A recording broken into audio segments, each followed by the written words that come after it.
कि कुछ कत्ल की इजाजत मेरे रब ताला ने दी हुई होती तो आज तलवार लेकर निकल जाती और गर्दन सर से कलम कर देती मैं। तो यजीद ने भी एक वोट ही मांगा था जो कि नहीं दिया था, तो वो हम भी उन्हीं के फॉलोअर्स हैं, झुकेंगे नहीं, गर्दन काटनी है गर्दन काट दें।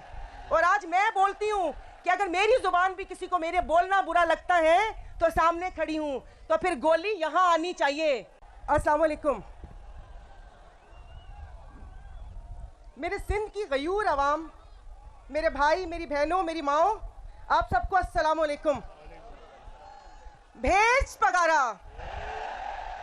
छाजी पीपी छाजा नारा, हक सच्चा नारा, भेज पगारा। अभी अरबाब साहब ने सही कहा था, जरा एम्बुलेंस गौर से चेक कर लेते कहीं इसमें जियाले तो नहीं है जो गश खाकर गिर गए हैं, जिनको समझ नहीं आ रही कि वो कब तक अपनी, वो कहते ना कि छुपाने वालों के पीछे छुपेंगे। मैं पहले भी उनको कहा था कि सिंध की आवाम जाग चुकी है। सिंध के साथ जो 15 सालों में इन्होंने किया है, वो कहते हैं ना कि मैं तो इसमें सब ताकतवर हल्के आ जाते हैं, किसी एक पर तनकीद नहीं है, सबको अभी हम सब मोहब्बत से पैगाम दे रहे हैं। और ये पैगाम हम लोगों ने 15 साल दिए रखा है। तो अवाम के बुधायो कि क्या मोहब्बत को कमजोरी समझते हैं? मोहब्बत ताकत होती है। तो आज हम सब ने यहां पर खड़े होकर बताया है कि हमारी मोहब्बत को कमजोरी ना समझा जाए, कि अगर हमें अपने मुल्क को, कौम से, अपने वतन से प्यार है तो हम इसकी हिफाजत करना भी जानते हैं और इसके ऊपर जो गंदी नजर रखे उन आंखों को निकालना भी जानते हैं। भेज पगारा।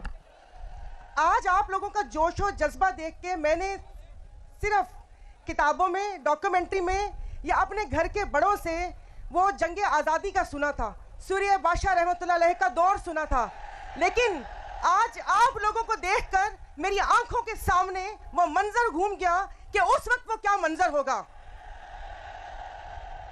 कि कैसे हुरों ने उन फिरंगियों को भगाया होगा। लेकिन फिर एक बात और भी है मेरे भाइयों, जड़ा अंग्रेज होया वो गैरतमंद होया। अंग्रेज गैरतमंद थे, हमारा पाला इतने गैरतमंदों से नहीं पड़ा। तो अपने हक की जंग खुद लड़नी पड़ेगी। मैं तो कहती हूँ कि आप लोग भी क्यों खामोश बैठे हो। जो मैं यहाँ पर अभी सांगड़ का हाल देखकर आई हूँ, और स्पेशली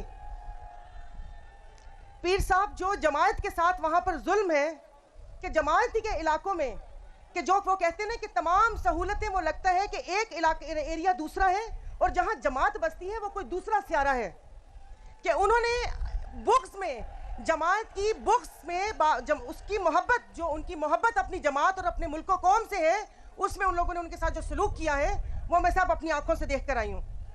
तो मेरा कि ये मैं, आप सब मीडिया कवरेज कर रहे हैं और ये जो यहाँ पर नारे कि जो मुल्क के लिए, कि ये उन सोए हुओं को जगा दे खुदा के लिए। चीफ जस्टिस साहब, आप तक मेरी आवाज पहुंच रही है कि यहाँ पर लोग अपने हक के लिए बाहर निकल रहे हैं। एक सिंध की सबसे बड़ी जमात इस इलेक्शन को मान नहीं रही और आप टीवी पर आके पूछ रहे हैं कि क्या इलेक्शन हो गए। वजीर आजम कौन है? पहले तो मैं इसको मजाक समझी थी, लेकिन फिर समझ आई कि ये तो मजाक हम 25 करोड़ कीड़े मकोड़ों के साथ हो रहे हैं। चीफ इलेक्शन कमीशन कहाँ है? और बहुत से लोग उनके लिए बोल रहे हैं सोशल मीडिया पर कि उनको इस्तीफा देके घर जाना चाहिए। मैं आज अपनी क़यादत से इस्तदा करती हूँ कि इस्तीफा नहीं, उनके ऊपर आर्टिकल 6 लगना चाहिए, उन पे गद्दारी का मुकदमा चलना चाहिए, कि जो इन लोगों ने एंटी स्टेट यहाँ पर जो किरदार अदा किया है और जो इलेक्शन कमीशन में इस पीपल्स पार्टी के टाउट बैठे हुए, जो इनके टाउट बैठे हुए, जो निसार दुरानी ने किया है, उसको तो आर्टिकल 6 लगा के यही बड़ी टांगना चाहिए कि जो उसने पूरी सिंध की आवाम के साथ जो जुल्म किया है। यहाँ पर ये कहते हैं कि वो, कि इन लोगों ने कि हमें वोट नहीं मिला। अरे वो तुम लोगों को का वोट, जो आप लोगों का, वो कहते हैं ना कि मैं कुछ लिखा था, एक सेकंड, भेज पगारा, हक सच्चा नारा, तो वो इनके लिए ये है कि झूठों ने झूठों से कहा सच बोलो, झूठों ने झूठों से कहा सच बोलो, सरकारी ऐलान हुआ है सच बोलो। घर के अंदर झूठों की एक मंडी है, घर के अंदर झूठों की एक मंडी है और दरवाजे पे लिखा है कि सच बोलो। तो कल एक प्रेस कॉन्फ्रेंस हुई जिसमें कहा गया कि पीर साहब या जीडीए के फोरम को इस्तेमाल किया गया है।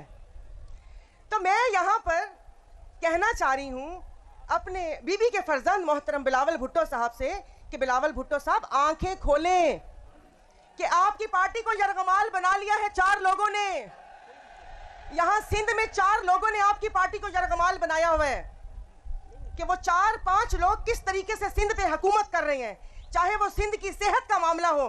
अभी जितने एग्जाम हुए सिंध सर्विस के, वो कल रात 1-1 करोड़ में सीट बेच भी दी। यहां पर सिंधियों का सौदा, क्या वो तालीम हो, क्या सेहत हो? कि ये सुनने वाले सुने कि वो पंजाबी में कहते हैं कि अपनी मंजी थल्ले डांग फेरो, अपने घर में देखो कि आपके घर में चोर कौन है, कि जिन्होंने सिंध की आवाम के साथ ऐसा किया है।